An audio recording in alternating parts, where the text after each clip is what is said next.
এটা হলো সেই আমার বারুইপুরের পেয়ারা, যেটা আমি অনলাইনে নিয়েছিলাম একজনের কাছে, নদিয়া। আর এই যে দুটো চারটে করে হয়েছে, দেখতেই পাচ্ছেন।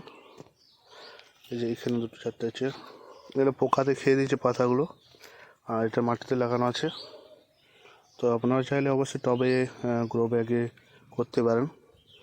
এর একটা নিয়ম আছে, যাতে প্রচুর ফুল হয় আর ফল ধরে। এই যে টুকের যে অংশটা, এটা হাতে করে জাস্ট পিঞ্চিং করে দিতে হবে, তাহলেই ফুল আসবে। আর ছাগলে খেয়ে দিচ্ছে, সেই জন্য পাতাগুলো খুবই কম আছে।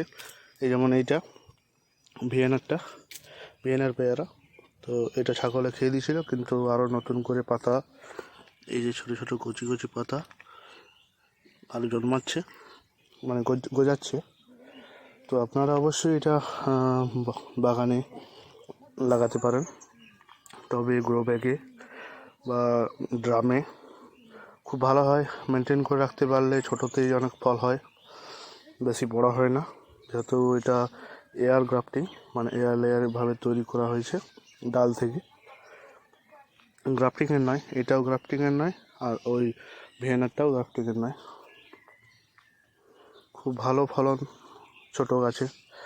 দেখা যাক বড় হওয়ার সাথে সাথে কত ফুল আর ফল দেয়।